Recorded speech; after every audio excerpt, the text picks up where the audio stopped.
Hello friends, स्वागत है मेरे यूट्यूब चैनल में। और आज के वीडियो हम बात करेंगे कि जो आधार यूसीएल एक आधार ईसीएमपी, यानी कि देखिए जो यूसीएल वाले ईसीएमपी दोनों यूज करते हैं आपका ईसीएमपी पे ही क्लिक करके।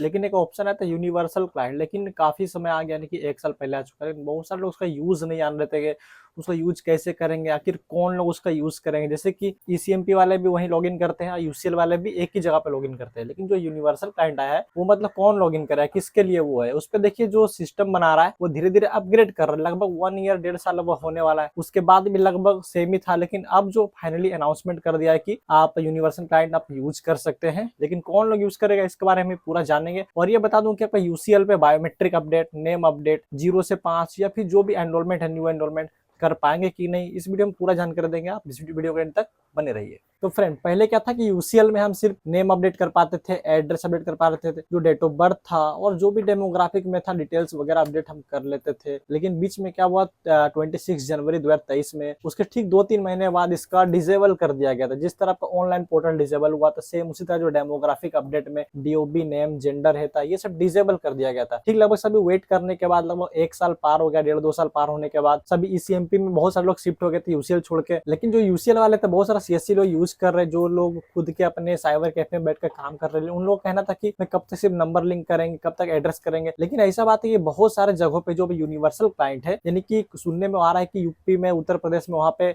आपका एनरोलमेंट काम शुरू हो चुका है। यानी कि जो कुछ कुछ एजेंसी है जो वो क्या कर रहा है, एनरोलमेंट काम दे रहा है। लेकिन बात बता दो आपका, ये भी सही है, पूरा सच्चाई नहीं, क्योंकि जो यूसीएल है वो सभी के लिए सेम ही होता है। यूसीएल वर्जन जो लोग यूसीएल यूज कर रहे हैं तो सभी का सेम ही रहेगा। ऐसा नहीं कि उस एजेंसी को एक्सेस मिला है, हो सकता है किसी को मिला होगा, लेकिन बिल्कुल ये भी सही नहीं है, लेकिन मिल सकता है। बायोमेट्रिक अपडेट का ही बात चल रहा है, बायोमेट्रिक का भी उसमें एक्सेस मिल सकता है, यानी कि यूसीएल से बायोमेट्रिक भी कर सकते हैं साथ में। लेकिन उसके बायोमेट्रिक डिवाइस लेना पड़ेगा आपको, फिंगर आइरिस वाला बड़े वाले, तभी वो काम करेगा। क्योंकि देखिए हो सकता है बायोमेट्रिक दे सके, बायोमेट्रिक में उतना खतरा नहीं होता है, क्योंकि नॉर्मली आप कस्टमर का बायोमेट्रिक अपडेट कर देंगे। लेकिन जो न्यू एनरोलमेंट का बात है, 0 से 5 न्यू एनरोलमेंट, वो देने का बहुत कम ही चांस है। क्योंकि देखिए क्या, वो बिल्कुल चार्ज फ्री होता है, बिल्कुल उसमें कोई चार्ज नहीं है। लेकिन यूसीएल वाले क्या करेंगे, उस पर चार्ज करेंगे, ओवर चार्ज, जिसकी वजह से उसको देगा ही नहीं। यूसीएल में ही प्रॉब्लम है कि देखिए जितने लोग अभी अपडेट कर रहे हैं एड्रेस, सिर्फ अभी उसमें नंबर लिंक ही सिर्फ कर पा रहा है, क्योंकि एड्रेस में लगभग ऑनलाइन हो ही जाता है पोर्टल से, तो उसका कोई लाभ नहीं है। लेकिन फायदा है कि अभी जो यूनिवर्सल क्लाइंट आया उसमें बहुत सारा चीज हाईलाइट हो रहा है।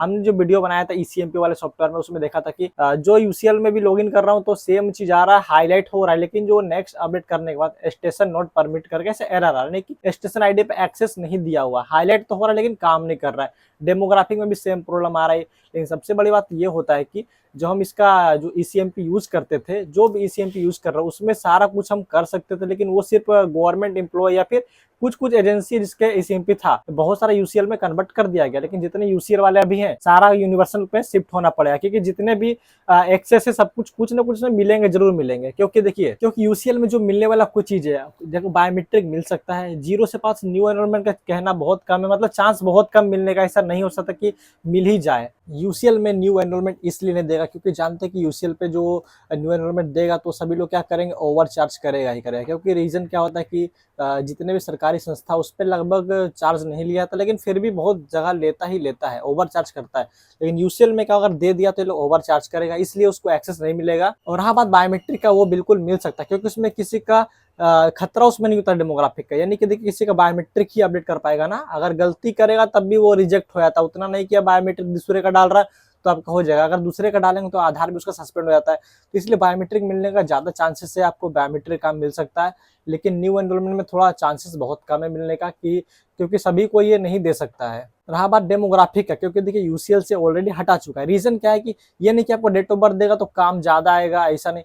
लेकिन रीजन यही है कि अगर आपको डेमोग्राफिक अपडेट फिर से दे दिया जाएगा डेट ऑफ बर्थ वाला, तो क्या करेगा, सभी लोग फर्जी डॉक्यूमेंट्स का यूज करना फिर से शुरू कर देगा।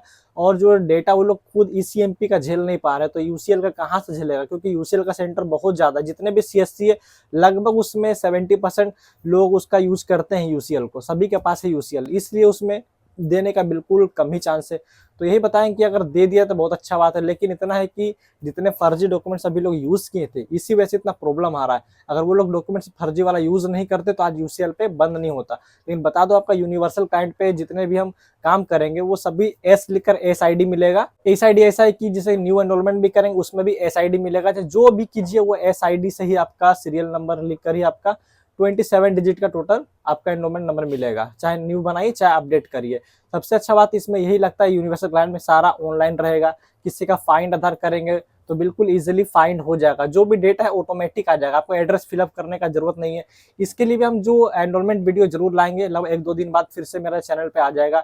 18+ ही मिलेगा, 5-18 ही मिलेगा। और HOFS कैसे अपडेट होता है, चाहे पर 0 से 5 का अपडेट, 5 से 18 का अपडेट, या फिर 18+ है एटो फैमिली बेस जो भी अपडेशन होता है सब कुछ वो भी करके बताऊंगा। मतलब कि जितने भी ECMP में हम काम कर रहे थे सेम काम हम आपको यूनिवर्सल क्लाइंट में भी करके दिखाएंगे।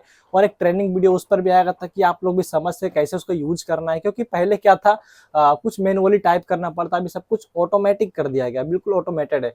ऑटोमेटिक में क्या लाभ है कि आप सब कुछ आसानी से कर सकते हैं, कोई दिक्कत नहीं होगा। इन फ्यूचर उसमें ऐसा है कि आपको एनरोलमेंट फॉर्म भी ना भरना पड़े, यानी कि जो डायरेक्टली काम करिए, अटैच करिए, कस्टमर को दे दीजिए, यानी कि पूरा पेपरलेस वर्क हो जाएगा। पेपरलेस वर्क होने से फायदा यही है कि आपका काम ज्यादा कर सकते हैं और आपको परेशानी नहीं होगा, कस्टमर का भी सुविधा होता है। तो फ्रेंड्स उम्मीद करते हैं कि UCL में जो न्यू एनरोलमेंट 0 से 5 और बायोमेट्रिक अपडेट का काम भी शुरू हो जाए, और डेमोग्राफिक भी है तो और बेहतर रहेगा, क्योंकि काम शुरू होने से आपका काम बढ़ेगा। क्योंकि नंबर लिंक कौन कराएगा, नंबर लिंक तो घर जाकर भी कर रहा है, कोई भी किसी तरह हो ही जा रहा है। नंबर लिंक का सुविधा बहुत जगह अवेलेबल है, और एड्रेस ऑनलाइन हो ही जाता है। अगर ये सब भी काम आता है तो बहुत अच्छी बात है कि UCL पे सेंटर भी लोग विजिट करेंगे, आप लोग का भी काम बढ़ेगा। और सबसे बड़ा दिक्कत इसमें UCL में एक ही चीज का है कि वो पूरा भी ऑनलाइन है, अगर इंटरनेट नहीं रहेगा तो चलेगा नहीं, क्योंकि डेटा फाइंड नहीं होगा, सब कुछ इसका है। और किसी किसी में ऐसा UCL होता है उसमें कि स्टैटिक IP चलता है, देखिए सब कुछ नहीं है। आप जानते होंगे कि राजस्थान तरफ स्वान से चलता है, स्वान एक अलग सर्वर होता है, उसी के थ्रू चलेगा। हम लोग का ECMP क्या होता है कि पब्लिक इंटरनेट मोबाइल का डेटा भी कनेक्ट करेंगे तब भी उसमें चलता है। इसमें कोई चलिए अलग बात है, बिल्कुल अलग मैटर, कोई दिक्कत नहीं है। तो फ्रेंड्स अगर आपको हमारा वीडियो अच्छा लगा तो वीडियो को लाइक कीजिए, चैनल को सब्सक्राइब कीजिए और अपने फ्रेंड के साथ शेयर करिए। और हमसे जुड़ने के लिए डिस्क्रिप्शन में दिए गए लिंक पे क्लिक करके टेलीग्राम और हम इंस्टा पे फॉलो कर सकते हैं।